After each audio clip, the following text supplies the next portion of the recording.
guys, welcome back to my channel. If you're new here, welcome. My name is Z.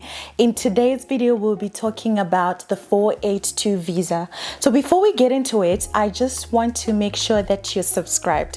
I'm going to wait for you to hit the subscribe button, which is just here.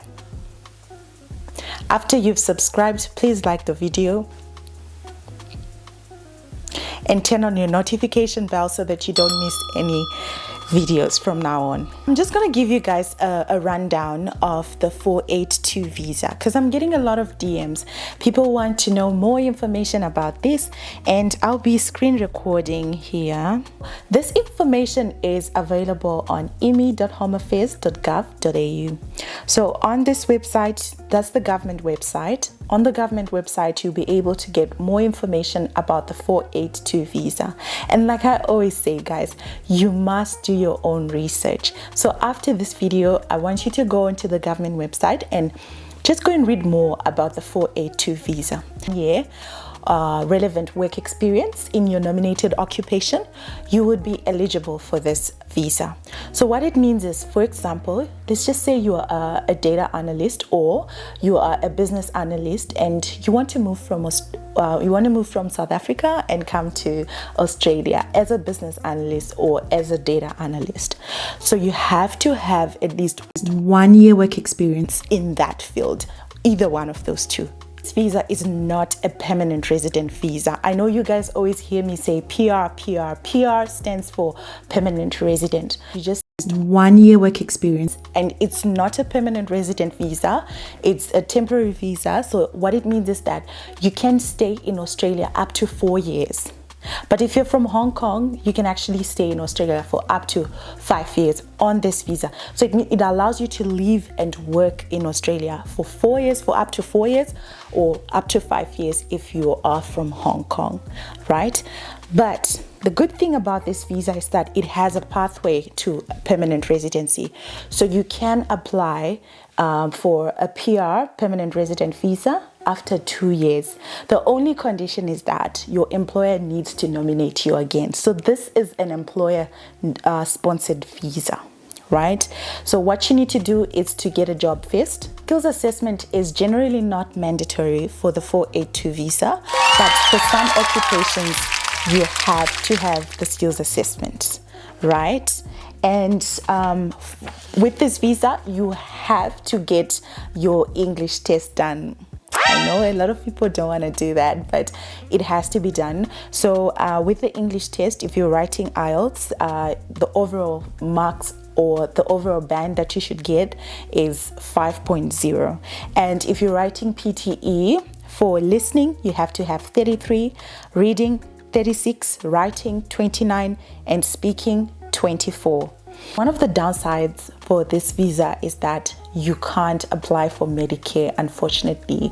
So what that means is that you have to get your own private health insurance, which can be a bit expensive in Australia, to be honest. But if it's just for 2 years, I mean, you can sacrifice, and after 2 years, you get your permanent resident visa, and then you can qualify to get Medicare. For those that don't know, Medicare is just a card that you get, or it's a service from the government. They pay for you to go to the hospital. You get a Medicare card, and if you're not feeling well, you can actually go to a private, you can just go to a clinic, or you can go to the hospital and you just use your Medicare card. You walk out, you don't pay anything. You will just have to pay for your medication. So with this visa, what I also observed is that it actually has 456 occupations, and the good thing about this visa is that it doesn't have an age restriction. So it means anyone can apply at any age for this visa. Those are the most important things that you have to note about this visa. The processing time, this is information that you can actually find on imi.homeaffairs.gov.au. I'm going to have to start screen recording again because it went off. But the moment you get onto the website and you search 482 skills in demand visa, you'll be able to see all the information that I was giving you.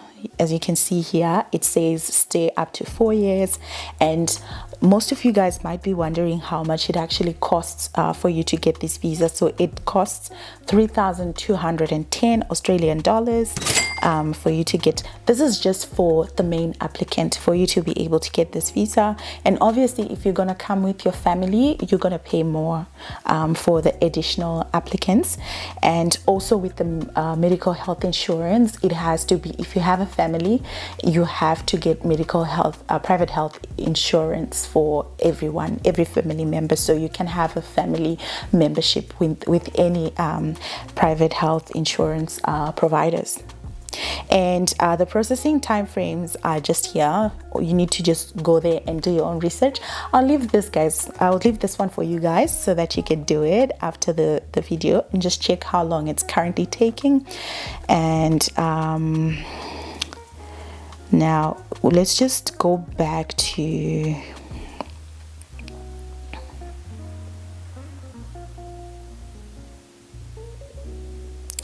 labor agreement stream, and then we will just have a look at it just to get more information. So you guys saw where I clicked, right? And then this is where you have to click. If you click where it says check your eligibility, it gives you more information there. So you need to be working under a labor agreement, have at least 1 year of experience. You just have to click the drop down below, the drop down menu, so that you'll be able to get more information.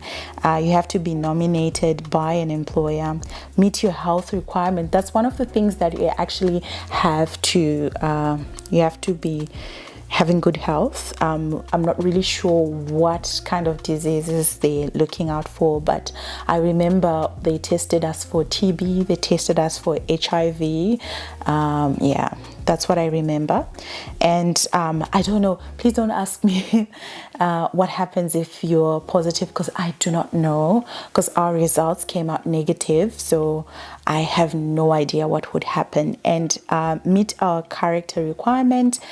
Just make sure that you don't have any bad things that you have done, and don't even lie about it. And then this is where you get the information about the English. I'll show you guys. I just clicked here on English language assessment, and I went down, I scrolled down. This is where I got the IELTS results on the right, and the PTE results on the right as well.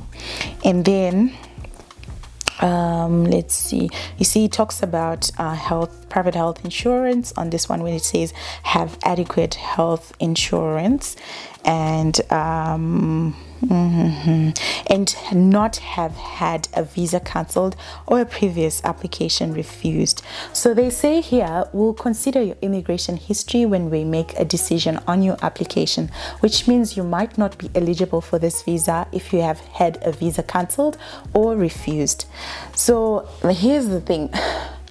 I just want you guys to take your time. Don't rush this, especially if you're going to be applying on your own. I just advise you guys to take your time. Don't rush it. If you feel like you cannot do it, then you need to look for an immigration agent.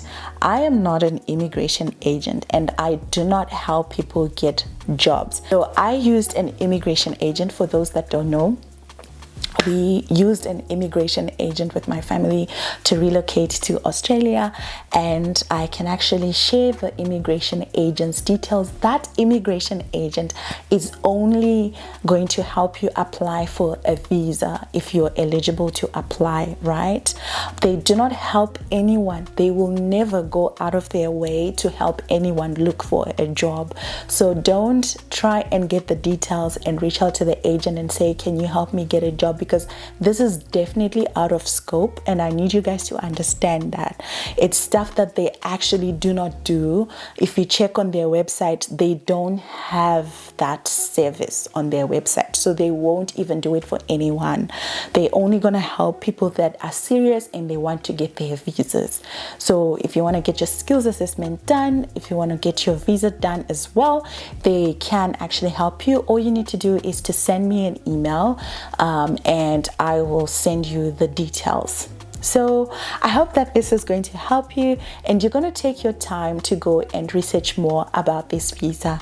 Thank you for watching. Don't forget to leave a comment in the comment section down below. Bye.